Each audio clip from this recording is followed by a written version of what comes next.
वंदे मातरम मित्रों। भगवत गीता कठिन परिस्थिति में भी राह निकालने की बात करती है। घनघोर कठिन परिस्थिति होने के पश्चात भी महायुद्ध की दहलीज पे खड़े होकर भी कृष्ण मार्ग निकाल लेते हैं। यही उनकी विशेषता है। जब सभी के दिमाग सुन्न हो जाते हैं, ऐसी घनघोर परिस्थिति में कुछ हाथ को हाथ दिखाई नहीं देते हैं, मार्ग कोई दिखाई नहीं देता है। ऐसी कठिन परिस्थिति में भी कृष्ण विचार कर सकते हैं, सोच सकते हैं। मोहग्रस्त व्यक्ति अर्जुन को मार्ग बता सकते हैं, 18 अध्याय रूपी गीता का पाठ सुना सकते हैं। तो ऐसा व्यक्ति कुछ भी कर सकता है, किसी भी परिस्थिति में हार नहीं मान सकते हैं। कृष्ण ऐसे व्यक्ति हैं जो कठिन से कठिन परिस्थिति में भी हार नहीं मानते हैं, और वह हमें यही शिक्षा देते हैं, चाहे कैसी भी परिस्थिति हो, अगर हम हार नहीं मानते हैं तो हम कभी हारते नहीं हैं। यदि हम लगातार असफलता के बाद भी प्रयास कर रहे हैं तो एक न एक दिन हम अवश्य सफल होंगे। कृष्ण ने कई प्रयास किए दुर्योधन को समझाने के, अंतिम प्रयास भी उन्होंने करके देख लिया, फिर भी वह शांति प्रस्ताव को नहीं माना। उसके बाद ही युद्ध की दहलीज में खड़ा अर्जुन मोहग्रस्त हो जाता है, फिर भी कृष्ण हार नहीं मानते हैं। यही उनकी विशेषता है कि वह कभी हार मानते ही नहीं। जरासंध भी हार नहीं मानता था, लेकिन उन्होंने मार्ग खोजा। उन्होंने मथुरा से द्वारका जाना स्वीकार किया।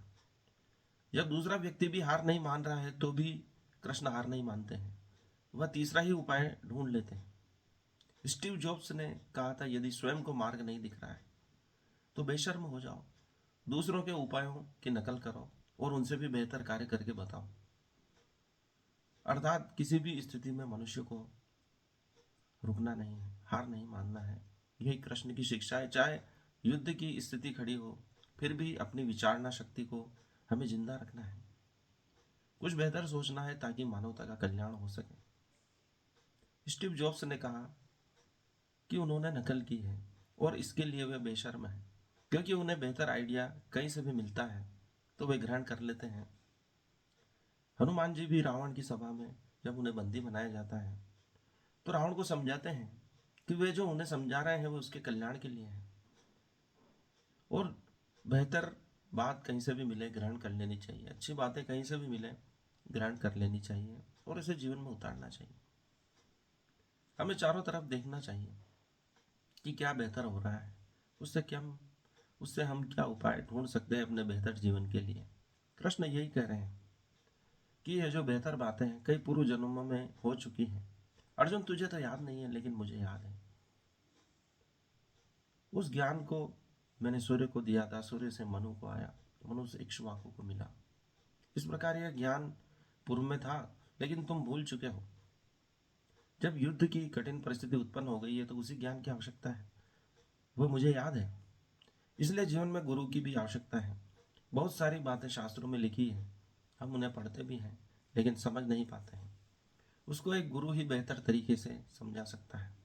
बहुत सारी बातें ऐसी होती है जो हम जीवन भर पढ़ते हैं, विचारते हैं, लेकिन समझ नहीं पाते हैं। गुरु उसे एक ही सेकंड में समझा देता है, क्योंकि उसे मालूम है कि इस व्यक्ति को किस प्रकार से समझाया जाना जरूरी है, तभी ये समझेगा।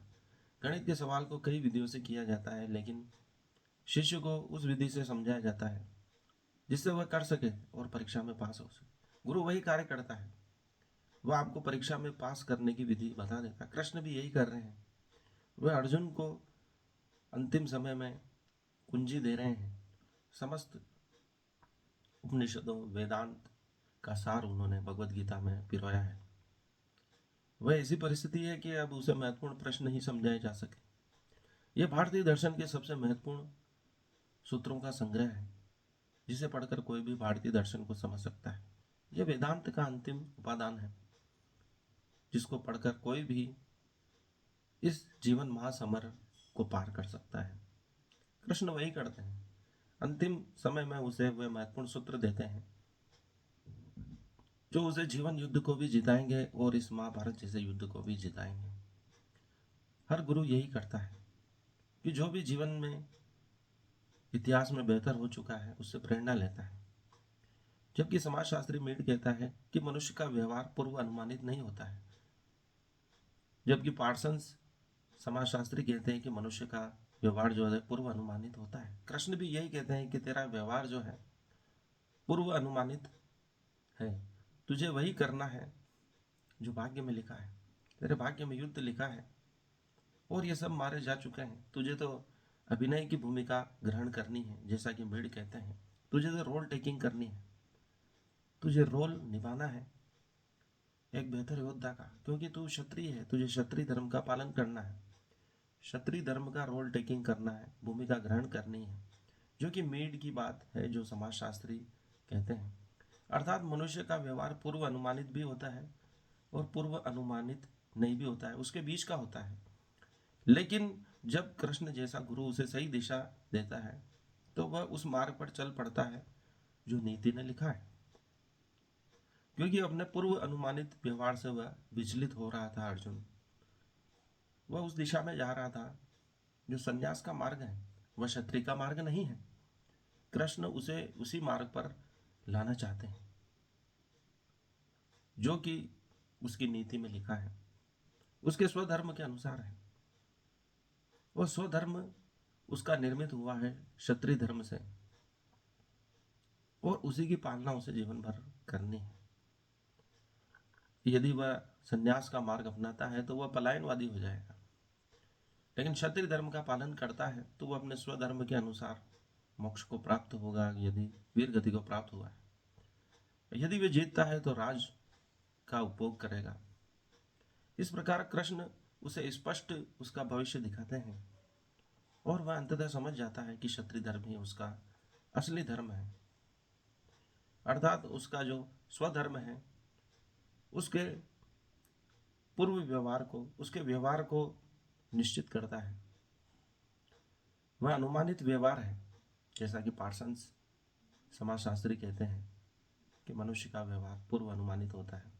अर्थात वह जो जी रहा है उसी के अनुसार अगला पल भी जिएगा, अगला क्षण भी जिएगा, अगले मिनट्स भी जिएगा, अगले वर्ष भी जिएगा। इस प्रकार कृष्ण भी अर्जुन की नीति को फिक्स कर चुके हैं। यही प्रत्येक मनुष्य के साथ हो रहा है। उसका भाग्य लिखा चुका है, लेकिन वह हंसते खेलते अपने अभिनय की भूमिका को जब ग्रहण करता है, उसे निभाता है, तो वह आनंद में रहता है। कृष्ण यही बात अर्जुन से कह रहे हैं कि वह अपने स्वधर्म का पालन करते हुए युद्ध करे और सब कुछ भगवान के ऊपर छोड़ दे, सिर्फ अपने कर्म पर 100% ध्यान दे। इसी की साधना भगवत गीता है।